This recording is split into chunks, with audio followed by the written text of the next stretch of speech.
बिस्मिल्लाहिर्रहमानिर्रहीम। मां Salauddin नवानसीरी of Sindhi thoughts. Nisha जा लफ़्ज़ आहिनि त जेकॾहिं तव्हां पंहिंजे वक़्त जो 70% यानी 70% पंहिंजी ज़ात खे नथा ॾियो त तव्हां गुलाम आहियो। मुंहिंजो हिकु इंतिहाई मुख़लिस दोस्त आहे। कुझु वक़्तु पहिरियां जॾहिं हुन सां कन्वर्सेशन थी त हुन हिकिड़ो पंहिंजे लाइफ जो हिकिड़ो प्रैक्टिकल नंढो वाक़ियो मूंसां शेयर कयो। उहो वाक़ियो मुंहिंजे लाइ हिकु लर्निंग हुयो ऐं मां अक्सर जॾहिं बि मुंहिंजी उमिरि खां वॾा जॾहिं के बि मुंहिंजा दोस्त आहिनि या मुंहिंजा जेके रहनुमा आहिनि, उस्ताद आहिनि, जॾहिं उन्हनि जी ज़िंदगी जा के बि जेके प्रैक्टिकल वाक़िया हूंदा आहिनि, मां इंतिहाई गौर सां ॿुधंदो आहियां ऐं उन मां कुझु न कुझु सिखण जी कोशिशि कंदो आहियां। छाजे करे त हू उन उमिरि जे हिसे में आहिनि जॾहिं असांजी उमिरि खे हू गुज़ारे चुका आहिनि। उन दोस्त जो हिकिड़ो अज़ीज़ या ईअं खणी चऊं त फैमिली मेंबर हॉस्पिटलाइज़्ड हुयो, अस्पताल में दाख़िल हुयो। पोइ उन चयो त जॾहिं मां हॉस्पिटल में काफ़ी ॾींहं 10 खां 15 ॾींहं सफ़र कयुमि, हुते रहियुमि, त जिन दोस्तनि सां मुंहिंजो वक़्तु गुज़रंदो आहे, जीअं असां चांहियूं पीऊं, ख़ुशियुनि में गॾु हुजूं, उन्हनि मंझां कोई बि माना हिकिड़ो जस्ट कॉल करे पुछणु या अचणु उन्हनि मां कंहिंजो बि न थियो। उन मूंखे ॿुधायो त हिन ॻाल्हि मूंखे हैरान न आहे कयो त उहे दोस्त न आया मूंॾे या उन्हनि राब्तो न कयो, पर चई मूंखे हैरान हिकिड़ी ॻाल्हि कयो त जिन दोस्तनि खे या जिन इंसाननि खे मां पंहिंजी ज़िंदगी जो तमामु थोरो वक़्तु ॾींदो आहियां, उन्हनि बाक़ाइदा मुंहिंजी केयर कई, मुंहिंजी हेल्प कई, मुंहिंजी रहनुमाई कई, उन्हनि ॾाढी सपोर्ट कई मूंखे। हाणे हिन वाक़िए मूंखे हैरान करे छॾियो त यकीनन असांजी जेका ज़िंदगी आहे, अगरि हिकिड़े ॾींहं जो असांजो 100% आहे त 100% मां असां सॼे ॾींहं में मुख़्तलिफ़ इंसाननि सां वक़्तु गुज़ारियूं, पर उन में अहिड़ा इंसान बि शामिल हूंदा आहिनि जेके टोटल वर्थलेस हूंदा आहिनि, यानी उन्हनि जी का वर्थ न आहे हूंदी। जीअं सिंधीअ में चवंदा आहिनि त उहे अध चांहि जा दोस्त हूंदा आहिनि जेके सिर्फ़ु उन वक़्तु असां सां गॾु हूंदा आहिनि। पर उहे इंसान जिन खे असांखे हक़ीक़ी वक़्तु ॾियणु घुरिजे, जेके डिज़र्व कनि था असांजे बहितरीन टाइम खे, असां उन्हनि खे न आहियूं ॾेई सघंदा टाइम। यादि रखी छॾियो त असांजे ज़िंदगीअ जी जेका क़ीमती तरीन शइ आहे उहो असांजो वक़्तु आहे। जेकॾहिं असां उन क़ीमती शइ खे कंहिं ग़लति जॻह ते इस्तेमालु कंदासीं त असांजो हिकिड़ो वक़्तु ईंदो, असां ज़िंदगीअ में वर्थलेस हूंदासीं, असांजी काई वैल्यू न हूंदी, असांजी जेका ज़ात हूंदी हिन धरतीअ ते बोझ हूंदी,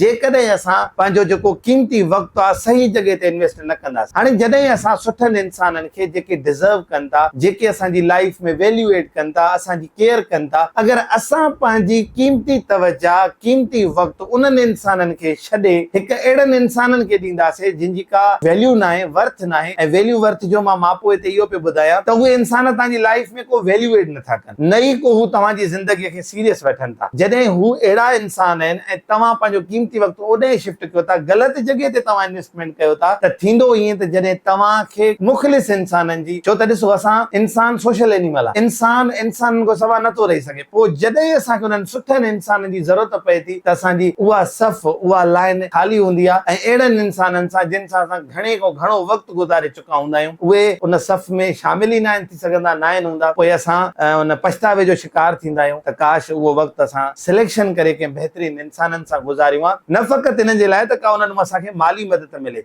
यादि रखो त कंहिं बि इंसान जो वजूद लाशऊरी तौर ते ॿिए इंसान जे वजूद ते असरु रखंदो आहे। हाणे मिसाल, अगरि कोई बि कंहिं बि इंसान में का कोई ऐब आहे, काई बुराई आहे, हाणे तव्हां चओ था त यार मां हिन सां बसि ईअं ई वक़्तु गुज़ारींदो आहियां, मूं में इहो ऐब न आहे, पर यकीन ॼाणो त जेके जेके उन में शयूं आहिनि, उन में भलायूं आहिनि या बुरायूं आहिनि, उहे लाशऊरी तौर ते तव्हां में ज़रूर शामिल थींदियूं। ऐं तव्हां मिसाल हिकिड़ो, तव्हां अगरि के अहिड़ा दोस्त आहिनि जेके किथे मुसलसल कोई हिकिड़ो ऐब या अहिड़ी ग़लति शइ कंदा रहनि था, या ईअं खणी चऊं त कंहिं शइ ते मुसलसल नेगेटिव गुफ़्तगू कंदा रहनि था, 5 ॾींहं 6 ॾींहं 7 ॾींहं 8 ॾींहं, यादि रखो त 9 ॾींहं अव्हां जो हूंदो उन नेगेटिव टॉपिक ते ॻाल्हाइण जो। हाणे इन जो असर तव्हां पंहिंजी प्रैक्टिकल लाइफ में नोट कयो त जिन सर्किल्स में तव्हां रहिया आहियो उन्हनि जो ई असर हूंदो। तव्हांजे लफ़्ज़नि जो जेको चुनाव आहे, तव्हांजे ॻाल्हाइण जो अंदाज़, तव्हांजे बिहेव करण जो अंदाज़ बिल्कुलु उन्हनि जहिड़ो हूंदो जंहिंसां तव्हां रहो था। पर तव्हां असां पाण खे सियाणो सम्झी करे छा था चऊं त इहो मूं में न आहे, मां त हिन सां जस्ट हिकिड़ो वक़्तु गुज़ारींदो आहियां। इंसान जो वजूद इंसान ते असरु रखे थो।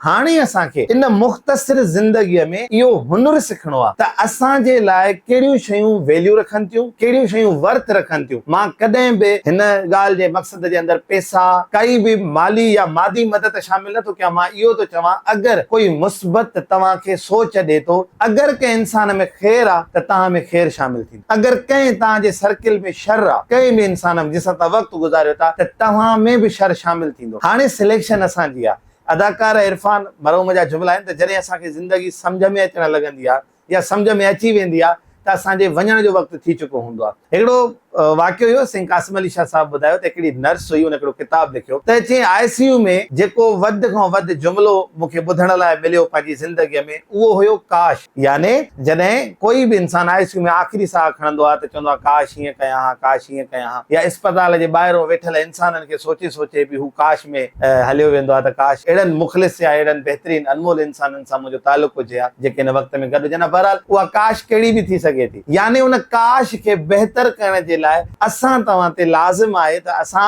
पंहिंजूं ॿई अखियूं खोले, शऊर वारी ज़हन वारी अखि खोले उन्हनि सुठनि इंसाननि जी सफ़ में शामिल थियूं जेके असांजी ज़िंदगीअ में मुस्बत शयूं एड कनि, जेके ज़िंदगीअ में वैल्यू एड कनि। इंसान उहा वाहिद हिन धरतीअ ते मख़लूक आहे जेका सोचे सम्झी अकुल जो इस्तेमालु करे पंहिंजी ज़िंदगीअ खे बहितर खां बहितरीन बणाए सघे थी, ज़िंदगी सुठे अंदाज़ में गुज़ारे सघे थी। त असां ते लाज़िम आहे त असां शयुनि खे ऑब्ज़र्व करे हिन मुख़्तसिर ज़िंदगीअ खे, तव्हां पाकिस्तान जी उमिरि जो रेशो ॾिसो त हाणे 50 खां 60 साल आहे ज़िंदगीअ जो। इन मुख़्तसिर ज़िंदगीअ में असांजी शख़्सियत, असांजो वजूद ख़ैर जो सबबु हुजे, असांजे वजूद मां मुस्बत ख़ुशबू अचे, असांजे वजूद मां फ़ाइदो कंहिं इंसाननि खे पुॼे। हज़रत अली इस्लाम जो क़ौल आहे त जेकॾहिं तव्हां मां कोई भलाईअ जी उमेद रखे थो त तव्हां हुनखे मायूस न कयो। माण्हुनि जो तव्हां मां भलाईअ जी उमेद रखण बि ख़ुदा ताला जो करम आहे। हाणे असां भलाई करण वारा इंसान थींदासीं तॾहिं जॾहिं असां अहिड़ी सोबत अख़्तियार कंदासीं, अहिड़ो माहौल अख़्तियार कंदासीं। यादि रखी छॾियो, तव्हांजे